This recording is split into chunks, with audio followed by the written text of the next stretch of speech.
Good morning students. जो हमारा topic है अब वो है रिप्रोडक्शन। हम रिप्रोडक्शन के इंट्रोडक्शन से स्टार्ट करेंगे। So here are the contents. Introduction of reproduction, type of reproduction, difference between asexual and sexual reproduction, clone formation, type of cell division, different type of asexual reproduction. Introduction. Every organisms have a particular range of lifespan. हमने देखा है कि जितने भी organism हैं उन सभी के अंदर एक पर्टिकुलर रेंज है जिसकी अंदर वो अपने लाइफ स्पैन को कंप्लीट करते हैं। लाइफ स्पैन जो है वो है हमारा बर्थ से लेकर नेचुरल डेथ, और इसी टाइम पीरियड के अंदर ऑर्गेनिज्म अपने आप को मैच्योर करते हैं, रिप्रोडक्टिव कैपेबल करते हैं, और वो अपने डेथ हो जाती है उनकी।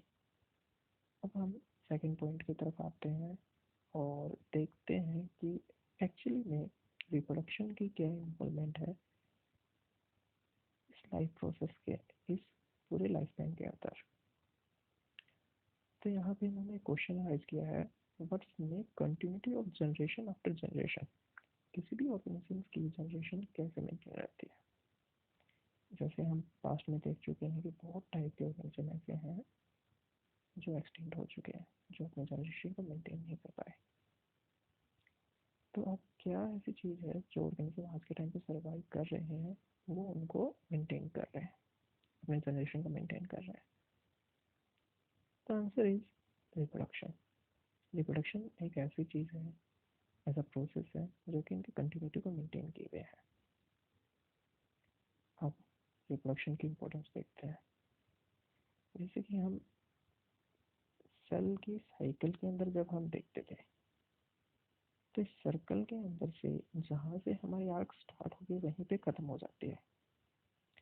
हम क्या करते हैं, इसके अंदर एक ऐसी स्टेप आता है जहाँ पे ऑर्गेनिज्म अपनी नई साइकिल को स्टार्ट कर सकता है। यही चीज़ है हमारी reproduction.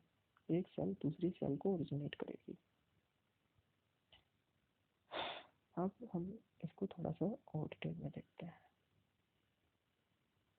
Reproduction, what is the meaning of reproduction? री है प्रोडक्शन।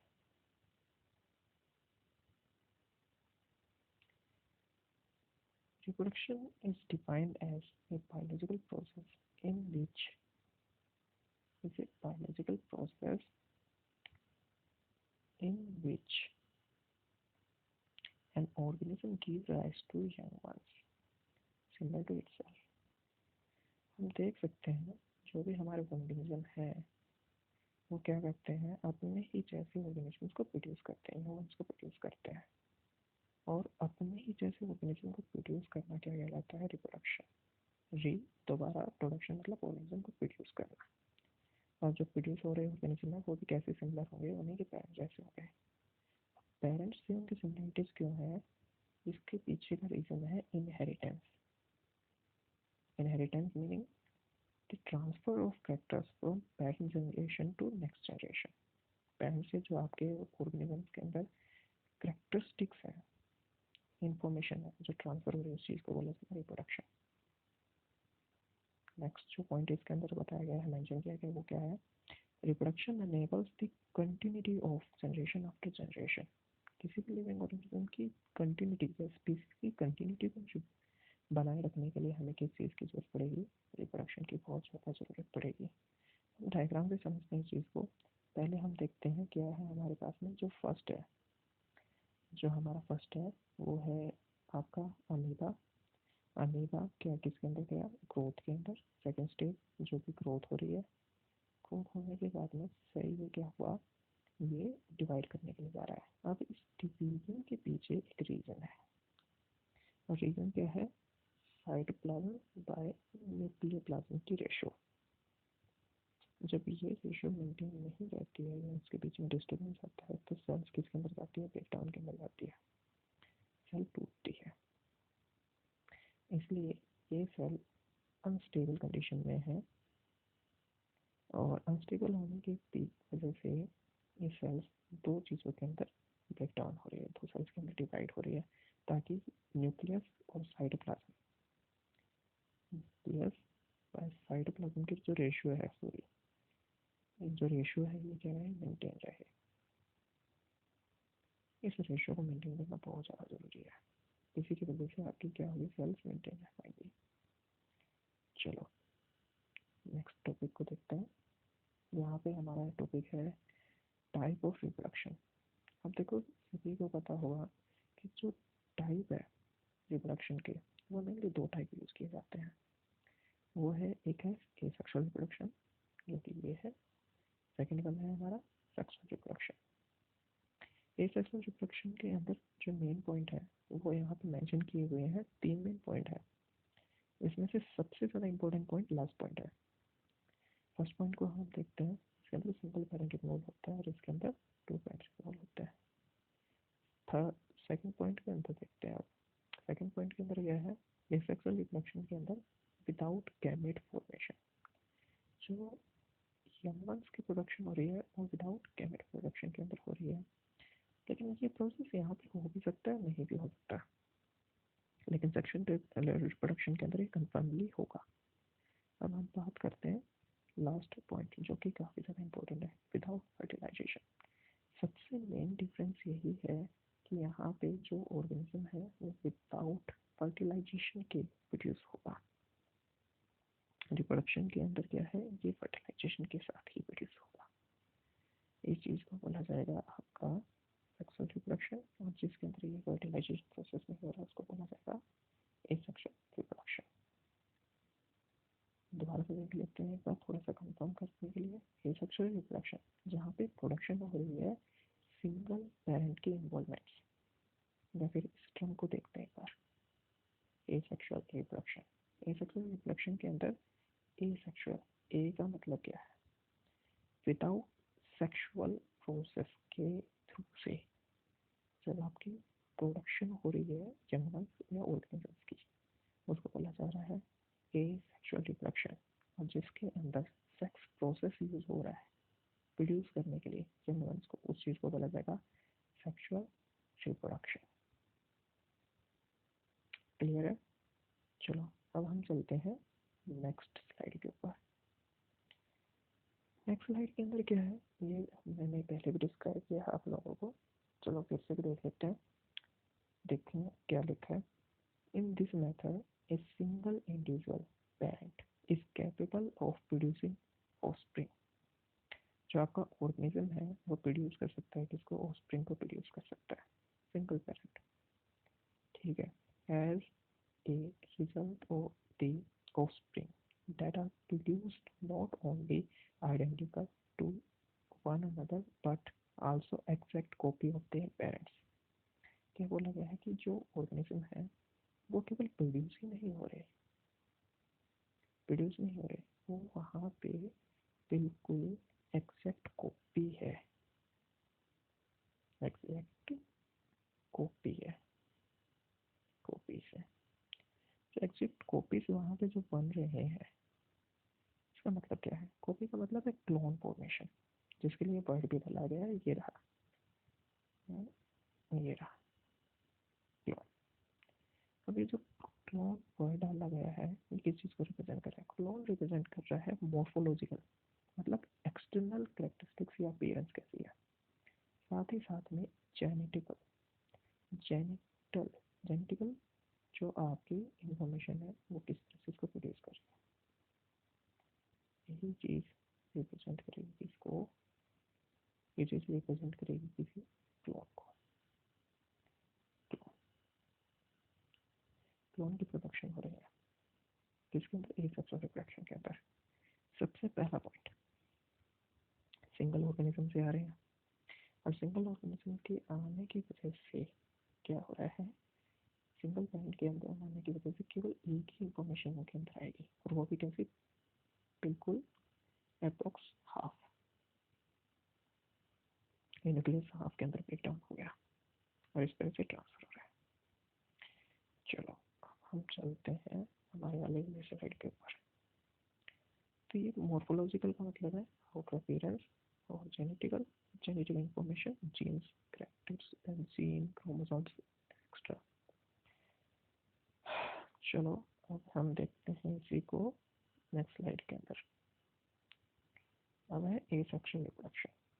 चलो हम पहले भी देख चुके हैं क्या चीज़ है asexual reproduction without sex reproduction, मतलब ऑर्गेनिज्म की production without sex process. Asexual reproduction is very common. इससे पहले रिप्रोडक्शन देखो क्या है। रिप्रोडक्शन जो है वो एक ऐसा प्रोसेस है जो एनेबल करता है ऑर्गेनिजम्स की जनरेशन को बनाए रखने के लिए। ऑर्गेनिजम्स के अंदर मेन दो स्टेप्स होते हैं। एक होता है खुद को सरवाइव करना और दूसरा होता है फिर उसका रिप्रोडक्शन करना। जब एक ऑर्गेनिज्म अपने सर्वाइवल को मेंटेन कर चुका होता है तो वो जाता है रिप्रोडक्शन के अंदर। रिप्रोडक्शन के अंदर ताकि वो अपने नेक्स्ट जनरेशन को प्रोड्यूस कर सके। और इनके बीच का भी एक रिलेशन है। जितना ज़्यादा सर्वाइवल का खतरा, जितने सर्वाइवल के चांस कम, उतनी ज़्यादा रिप्रोडक्शन होगी।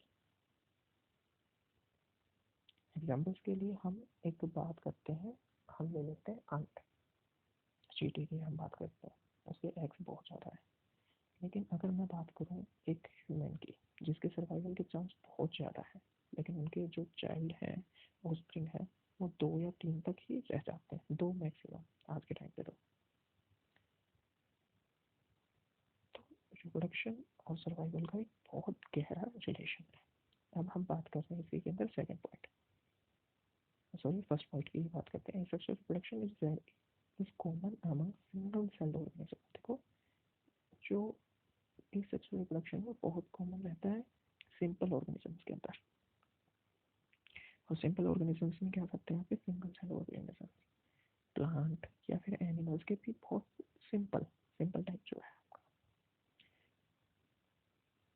Protist and मोनेरास। प्रोटिस्ट मतलब है प्राइमरी बेसिक टाइप के ऑर्गेनिजम्स है। मोनेरास यूक्रियोटिक सिंगल सेल ऑर्गेनिजम्स। इन ऑर्गेनिजम्स के अंदर भी क्या देखने को मिलता है एसेक्सुअल रिप्रोडक्शन। इसके बाद में क्या बोला है लास्ट की लाइन के अंदर, cell divides into two give rise new individuals. इन ऑर्गेनिजम्स के अंदर, सिंपल ऑर्गेनिजम्स के अंदर सेल डिवीजन ही बेसिक टाइप है रिप्रोडक्शन का। एक सेल 2 के अंदर ही प्रोड्यूस हो रही है और वहाँ सेल डिवीजन के अंदर भी सेम प्रोसेस हो रहा है। तो यहाँ पे जो एक्चुअल माइटोसिस है, ये माइटोसिस या माइटोसिस जो प्रोसेस है वही इन चीज़ों को प्रोड्यूस करवाने में हेल्प कर रहे हैं। occurrence in simple organisms like bacteria and plants। बहुत कॉमन चीज़ों के अंदर वो जो कॉमनली मिलते हैं कहाँ पे, जहाँ पे सिंपल ऑर्गेनाइजेशन होता है, लाइक बैक्टीरिया, सिंपल टाइप के प्लांट्स, या फिर आपके प्रोटिस्ट जो हम पहले देख चुके प्रोटिस्ट, या फिर हमारे जो मोनेरास थे, बेसिक टाइप के जो ऑर्गेनिजम्स हैं उनके अंदर इस टाइप के रिप्रोडक्शन देखने को मिलती है, माइटोसिस और एमाइटोसिस। चलो अब हम आते हैं सेक्सुअल रिप्रोडक्शन के टाइप्स के अंदर। जो मेनली हमें 4-5 पॉइंट पढ़ने हैं यहाँ पे, टाइप पढ़ने हैं। उनमें से टाइप जो हमारा फर्स्ट है वो है बाइनरी फ्यूजन। देखो बाइनरी फ्यूजन का एग्जांपल हम देख चुके हैं, लाइक अमीबा। अमीबा के अंदर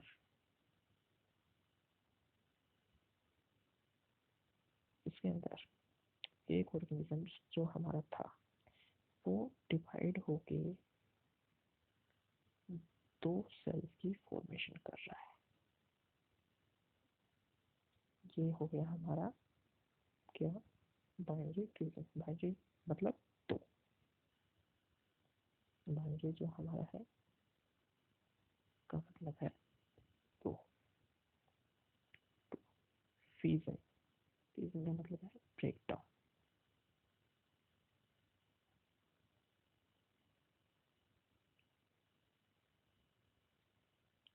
ब्रेक डाउन तो दो चीज़ों के अंदर ही ब्रेक डाउन हो रहा है। इस चीज़ को बोला गया ब्रांचियोफिज्म। नेक्स्ट वाला है हमारा बडिंग।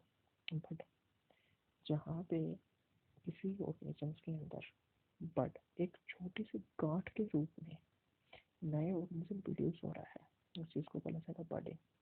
और बडिंग का जो सबसे अच्छा एग्जाम्पल है वो है आपका हाइड्रा। नेक्स्ट एक और जो हमने 11th क्लास में देखा था पहले, वो था स्पोर फॉर्मेशन। स्पोर फॉर्मेशन जैसे कि आपके सिंपल टाइप के प्लांट्स होते हैं, वो क्या करते हैं, स्पोर की फॉर्मेशन करते हैं। इसी में से एक एग्जांपल देख लेते हैं, जू स्पोर्स। जू मतलब एनिमल लाइक बिहेवियर जो शो करते हैं, किसके अंदर देखने को मिलते हैं, क्लाइमोडोमोनास, फंजाई वगैरह जो होती है उनके अंदर देखने को मिल जाते हैं। अब हम बात करते हैं लास्ट टॉपिक जो इसके अंदर है, लास्ट टाइप है, वह है वेजिटेटिव प्रोपगेशन। वेजिटेटिव प्रोपगेशन का मतलब क्या है? वेजिटेटिव प्रोपगेशन का मतलब है ऐसी टाइप की रिप्रोडक्शन जिसके अंदर सिंगल पेरेंट, सभी के अंदर, इन सभी के अंदर क्या होगा, सिंगल पेरेंट ही होगा। लेकिन जो वेजिटेटिव रिप्रोडक्शन है आपका, वेजिटेटिव रिप्रोडक्शन के अंदर सिंगल पेरेंट इन्वॉल्व होगा। प्लांट्स के अंदर सीड के अलावा, जो कि सीड क्या है, रिजल्ट है किसका, सेक्सुअल रिप्रोडक्शन को उसमें इंक्लूड नहीं करेंगे। सीड के अलावा जितने भी इंफॉर्मेशन, जितने भी पार्ट्स हैं प्लांट के, अगर वो किसी ऑर्गेनिज्म को प्रोड्यूस कर रहे हैं तो उसको बोला जाएगा क्या, वेजिटेटिव रिप्रोडक्शन। ऑर्गेनिज्म को प्रोड्यूस करना मतलब सेम प्लांट को प्रोड्यूस करना। अब जिस पार्ट से हो रहे हैं उसको बोला जाएगा वेजिटेटिव पार्ट। लाइक जो हम इस पिक्चर के अंदर भी देख सकते हैं, यहाँ पे इसके पार्ट्स के अंदर से, मतलब जो पोटैटो है उसकी आइज जिसको बोला जाता है, उसके पार्ट के अंदर से नए प्लांट की फॉर्मेशन हो रही है। इस चीज़ को क्या बोला गया है, आपकी वेजिटेटिव रिप्रोडक्शन। और जो आपकी वेजिटेटिव रिप्रोडक्शन है वो किसी भी पार्ट से हो सकती है अदर देन सीड। जैसे हम रोज़ की स्टेम की पोर्शन को लगाते हैं और उसमें रोज़ के प्लांट्स उग जाते हैं। या फिर जैसे बनाना है, बनाना के अंदर जो उसकी रूट है उसको यूज़ किया जाता है। बहुत सारे ऐसे प्लांट हैं जिनकी रूट्स का यूज़ किया जाता है। रूट अलग पार्ट है, सीड अलग पार्ट है। तो सीड को छोड़ के जितने भी पार्ट है, लीफ हुआ, स्टेम हुआ, रूट हुआ, इन पोर्शन से अगर कोई ऑर्गेनिज्म प्रोड्यूस हो रहा है तो उसको बोला जाएगा वेजिटेटिव रिप्रोडक्शन। चलो अब हम इसके एक दो एग्जांपल्स देख लेते हैं। ये हमारे एग्जांपल्स हैं, इनको हम थोड़ा सा डिटेल में देखते हैं। तो सबसे पहले हम देख रहे हैं ये वाला ए केस। जो ए केस है वो किस चीज़ को रिप्रेजेंट कर रहा है आपका, वो रिप्रेजेंट कर रहा है आपका इसको, जू स्पोर्स ऑफ क्लाइमोडोमोनास। यहाँ पे जो स्ट्रक्चर दिखाई दे रहे हैं आपको, फ्लैगेलेटेड स्ट्रक्चर दिखाई दे रहे हैं, वो है आपके जू स्पोर्स। सेकेंड वाला पॉइंट जो हमारा है कोनिडिया। कोनिडिया जो आपका है वो किस चीज़ के अंदर है, पेनिसिलियम के अंदर है। पेनिसिलियम, पेनिसिलियम हम बता सकते हैं क्या चीज़ होती है? तो पेनिसिलियम, पेनिसिलियम से आपको कुछ और भी याद आ रहा होगा, पेनिसिलिन। किस चीज़ को बोला जाता है, पेनिसिलिन? चलो क्वेश्चन है आपके लिए, बताना मुझे। नेक्स्ट आपका है वो है गैम्यूल्स। गैम्यूल्स इन स्पंजेस। ये आपके इम्पोर्टेंट टॉपिक्स हैं जो कि नीट के अंदर कंटिन्यूसली क्वेश्चन के अंदर पूछे जाते हैं, तो इनको अच्छे से देख लेना, अच्छे से पढ़ना। थैंक यू, आज के लिए इतना ही।